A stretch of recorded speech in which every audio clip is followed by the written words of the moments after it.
Alrighty, hello class. My name is Roman Dixon, and this is the milestone for Project 1. Yeah, there we go. This is the partial built version of the first path.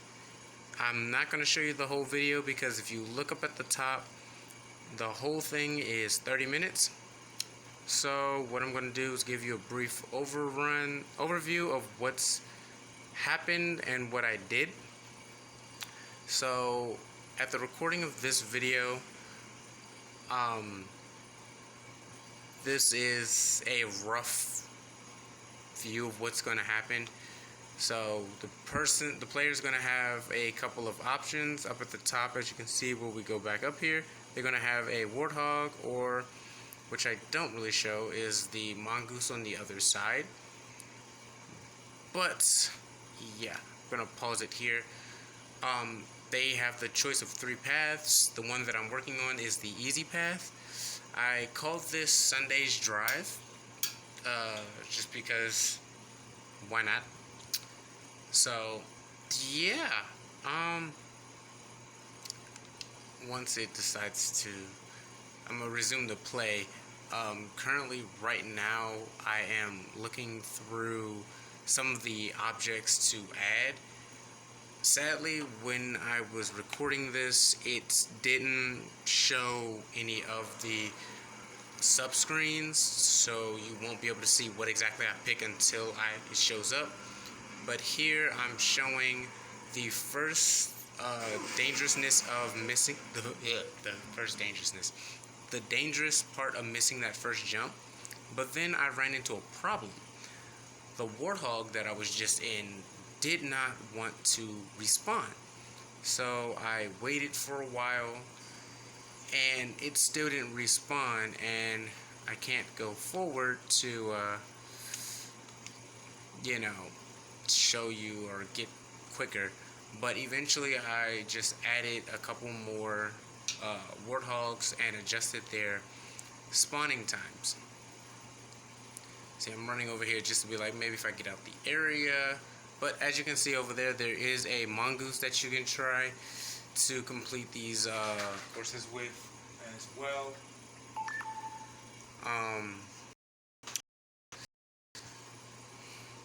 So I'm still just waiting to see if it will actually spawn. But I already know that it's not going to. So I wait. I wish I could fast forward this for you so you can actually see it. Because I'm just like, let me just wait. Maybe, hopefully. And it's like, then I just give up on it. And like, oh, whatever. It'll respawn maybe after I come back. So, as you can see, here are the mines that are down at the bottom. I had a little fun playing with this because of Halo's Forge depth of the field.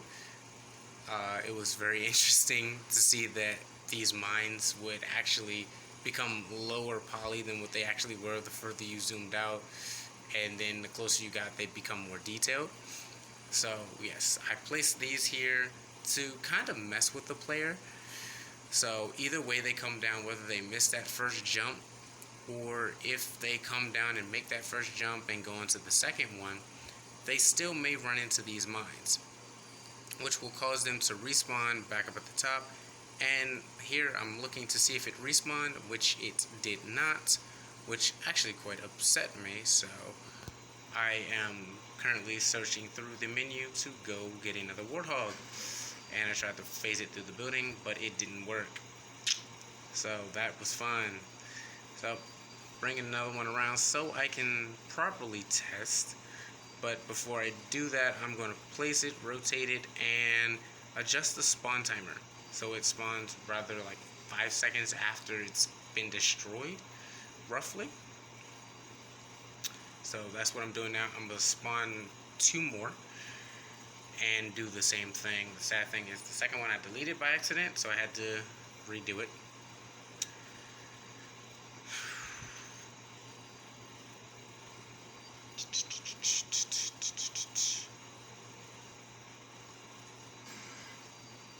just dropping the bad boy, and I was like, whoops. I was like, fudge me. I deleted it. Like, time to try again. Don't know why I decided to move slowly on that moment. It was like, okay, let me get away from the respawn zone so, you know, you don't respawn inside the Warthog. I clipped through to be exact, and I'm adjusting the respawn timer on this one as well. Now to do a little playtesting, just to make sure, and I'm also going to not make this jump as well. I'm going to hit that first one and like, alright, cool. So you can survive if you miss that first jump, excuse me. But it does a lot of damage to your vehicle. As you can see, the very front of it is missing pretty much. Looks like it's about ready to fall apart. And I also was like, let me test to see how far this thing can jump for my next platform. So I'm like, okay, cool.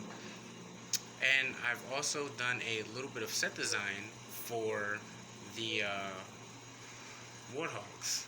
What I've done is I've set 2 Warthogs in the water, so maybe about every 30 to 40 seconds you'll hear an explosion while playing the game. So that's, I don't know if you'll be able to hear it in the video, but you'll be able to hear it if you play the game. I probably should have turned my notifications off for this. Lovely. I did not. So now I'm searching for what I'm going to use for the next platform, and I was like, that's a little too small, so let's try something a little bigger. Considering that this is the easy routes, I'm like, it doesn't hurt to, you know, go big, you know? So I rotate and place this down. Once I can properly get it to rotate the way I want to. And there was another explosion, if you could hear it.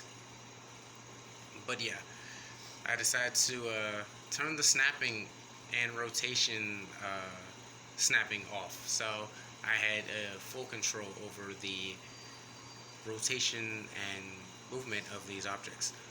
But I'm going to stop it here and explain that the rest of this video would be me playtesting the different platforms and distances. I added a couple more platforms and have just about finished the first path. So yeah, at the end of the first path, you will, when I show it on the milestone, I think, or the completion of this milestone, I think. But at the end of it, you'll see that this is ran through completely. In fact, I think I might actually make another video and submit it to the Discord, where I will show the completed version of the first path and show you yeeting yourself into the abyss, which is the water. Thank you for your time. Again, this is Roman, and we're done.